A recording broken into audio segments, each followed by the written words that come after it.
right, that's all. Next. Well, I hope she gets the job. From the 1942 movie musical Footlight Serenade, that was Betty Grable singing and tap dancing up a storm on a song called Are You Kidding? Betty Grable and her $1 million legs certainly gave a boost to the morale of our fighting forces overseas during World War II, and she did much the same for audiences at home, appearing in hit movies like Springtime in the Rockies, Pin-Up Girl, and Mother Wore Tights. Despite being, at one time, the biggest female box office star for 10 consecutive years, she's less remembered today, seldom mentioned in the same breath as other famous Hollywood blondes like Marilyn Monroe and Jane Mansfield. Author and historian April Vevea-Chambers joins us once again to rectify that situation as we turn our attention to Betty Grable. April, welcome to the show. Thank you so much for having me, David. I always love talking to you. Well, the feeling's mutual. And do you feel the same, that Betty is, for some reason, not celebrated in the same way that other iconic Hollywood blondes are? Yeah, no, so I definitely agree with you. I think a big thing with Betty is that Betty just kind of faded out and lived for another almost 20 years after she retired. I mean, she died at 56 in 1973 of cancer, and that's obviously tragic, and, 56 isn't that old, but on the flip side, when you have all these other ones we're talking about, dying at 34, 36, but significantly younger, right, there's that tragedy and the mystery about it. But with Betty, I mean, she retires from screen and she works, on stage for 20 more years. It's really amazing when you think about it, because Betty earned hundreds of millions, and she's the highest paid woman in the United States in the late 1940s. I mean, she's bigger than anyone else that we've talked about, Marilyn or Jane, during her lifetime. I mean, she basically single-handedly keeps Fox afloat through the war years. Yeah, and another thing that may be working against Betty Grable's legacy, she doesn't have an easily identifiable character in the same way that Marilyn Monroe did. I mean, with Betty Grable, she sings, she dances, she does drama, she does comedy, all of it equally as well. Yeah, no, I would definitely agree with you on that. I mean, Betty is just a triple threat if there ever was one. So let's talk a little bit about the early years of Betty Grable. For one thing, she wasn't initially Betty Grable. She was Elizabeth well, Ruth? I mean, she's kind of born Betty Grable. She's born Elizabeth Ruth Grable. Right. She's her parents' third child. Her brother had died tragically, and not to get too deep into it, but she's basically conceived around the time of her brother's funeral. Because Con and Lillian, those are her parents, they wanted 2 kids. They had Betty, and Lillian was just absolutely obsessed with becoming famous, but she didn't have the talent to become famous. And so she put everything on Betty, and Betty first got on stage at around 3 years old, and, by the age of 13, she's the breadwinner for her entire family. Because she started in movies when she was 12, isn't that what it is? Yeah, she's 12. And Lillian lies and says that she's actually 16. And that's found out. The St. Louis newspaper runs a picture of Betty and says, our own 12-year-old Elizabeth Grable now has a film contract. And Fox, she'd signed with Fox originally. Ironically, she's with Fox. And Fox discovers this, and they're like, whoa, we're not going to take on a 12-year-old. That's pushing it even for us, because they're wanting her to play adult roles. They're not looking for a child star. So Betty's mom comes in, Lillian. We don't know how Lillian got all the forged documents she did, but she apparently had a ton of them, all with different birthdays. Kind of like Gypsy Rose Lee's mom. Right. And just, so she's doing that. So she fudges. She says that Betty's 16. Samuel Goldwyn chooses to believe that she's 14 when he signs her, the following year. But yeah, Lillian always made sure that she had plenty of fudged documents in order to get Betty up on stage. And speaking of stage work, Betty Grable did a lot more than her contemporaries at the time. In fact, she later, this is after she'd been in the movies for a bit, she did the hit Broadway version of Do Barry Was a Lady. She was in the original cast. Well, at that point, she's been working in Hollywood for 10 years when she takes Do Barry Was a Lady, because she starts that role in 1939, and she had originally gone to Hollywood in 29. It's not Betty's first foray, obviously, onto the stage. She had done, bubble dance burlesque shows for the Paramount Theater when she's like 14, and she would make these stage appearances around Los Angeles. It's frequently with the Paramount Theater, but sometimes others. Right. In order to fill in her income when she's not earning really anything from films.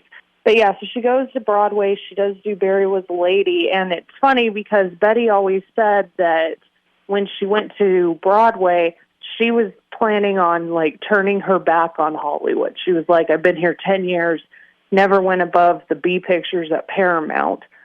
Fox signed her right before she went, and she knew that they'd call her back, and she said they called her back and they put her in another B picture. That would be it. She would be done.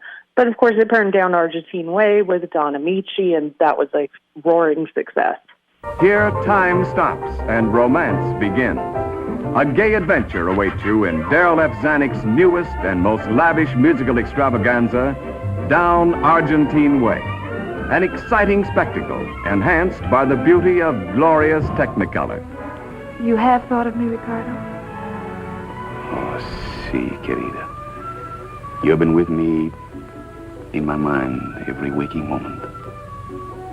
And at night, I have adored you in my dreams. But if I hadn't come down here, we never would have seen each other again. It had to happen. Down Argentine Way, actually photographed in beautiful Buenos Aires, captures on the screen the magic spell of this colorful land with its gaiety, happiness, and laughter. It has the tantalizing tunes of Mac Gordon and Harry Warren that will make you want a rumba or conga or maybe swing a samba. And with it all, there's a grand cast headed by dashing Don Amici in his finest screen role. Bewitching Betty Grable, the sensational stage star of Do Barry Was a Lady. Your favorite comedian, Charlotte Greenwood. Henry Stevenson, Leonid Kinski, Crispin Martin, and the fascinating star of New York's hit Streets of Paris, the glamorous, exotic Carmen Miranda, who will teach you to forget in the South American way. Ai, ai, ai, ai, é o canto do pregoneiro que com sua harmonia traz alegria em South American Way. Ai, ai, ai, ai. So of this string of hit movies that then ensues with Betty Grable, what would be one of your favorites to recommend? Oh my gosh, okay. It's not her best movie by any means, but I absolutely love Sweet Rosie O'Grady. Okay.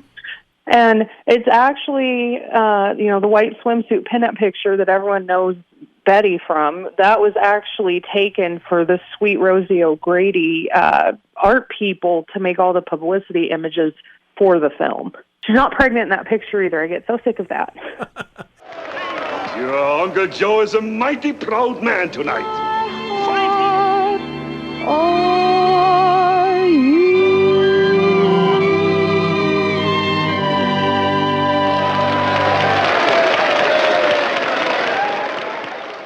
One of my favorites is a film noir she did in 1941 opposite Victor Mature called I Wake Up Screaming. It's an unusual role because we don't really think of Betty Grable as an ingenue, but it's a serious part and she's wonderful in it. Mm-hmm. Okay, so I want to say that I absolutely love that movie, but I do find that the instrumental Somewhere Over the Rainbow does kind of pull me out of it sometimes. True. Yeah.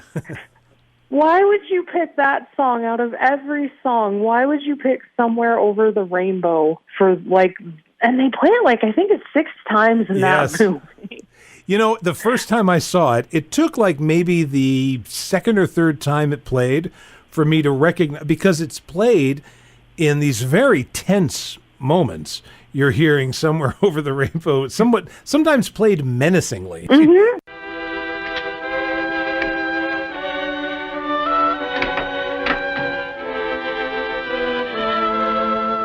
Do you understand what you have to do? Give me a half hour and then telephone me. Oh, Frankie, I'm scared. Don't do it, please. This is the only chance I have. I've got to take it. And I do have to say, Carol Landis, had, her role got reduced, and she's a little more than a walk-on, but she definitely, eats it up when she's on screen. I absolutely love both of them in it. Too bad they hated each other, but I absolutely love them in it. I know we'll be jumping ahead here, but certainly people assumed that Betty Grable would hate Marilyn Monroe because Marilyn at that point was the new girl on the block stealing her thunder, and when they made How to Marry a Millionaire, that was not the case. Betty evidently was pretty gracious towards her. Yeah, so Betty had originally, we'll go back a little bit, because Betty had been petitioning Daryl Zanuck to buy Gentlemen Prefer Blondes for years, ever since, the mid-40s. She wants to play Lorelei Lee. And he bought it.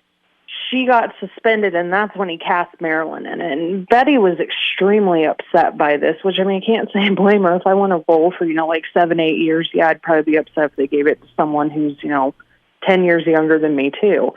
Right. But then she, got over it, and she looked at, okay, this is just, them punishing me. And then she gets put in, The Farmer Takes a Wife, which I won't say what Betty called it in private because it's not a radio-appropriate word, but it's a very much a swear word is in there. And Betty really realizes after that movie that she's been, basically put out to pasture. So by the time she's working on How to Marry a Millionaire with Marilyn, she's back in an A picture, but yeah, she's very gracious. She knows her time is up. She had done the same thing to Alice Faye, in 1940, 1941, and she's ready, kind of just to pass on the torch.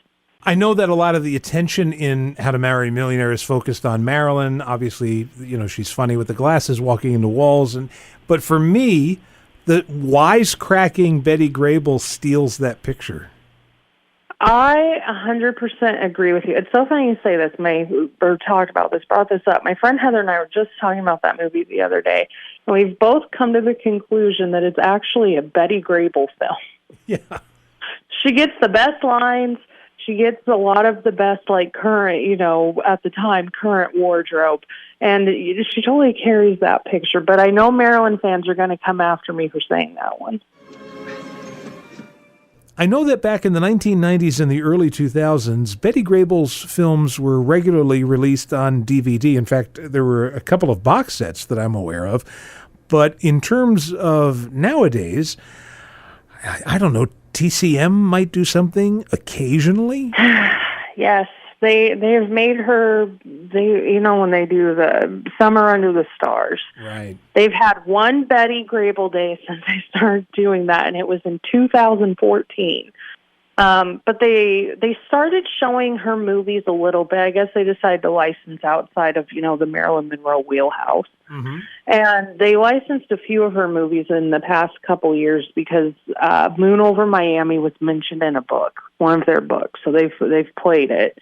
But yeah, she is very well represented on DVD. There's some things we're never going to see, like the shorts that she did. I think that only probably 6 or 7 of those have survived, and she made a couple dozen. So for anyone wanting to learn more, setting aside a book on Betty Grable that you could feasibly write at some point in the future, what book would you recommend? Okay, there's 2. I can't narrow it down beyond these 2. Okay. So there's Doug Warren's book. That came out, I believe, in 1984. That's probably the best, I guess good and bad biography. He doesn't try to sanitize Betty. He talks about her flaws. So I would definitely recommend Doug Warren's book. The best biography from a comprehensive point of view is Tom McGee's, but it's important to remember that Tom McGee ran her fan club and was actually pretty close with Betty for 15 years with very sanitized in sections. But if you read them together, you can definitely get a good picture of Betty as a person. All right. Well, is there anything else you want to add to this discussion as we start to wrap it up?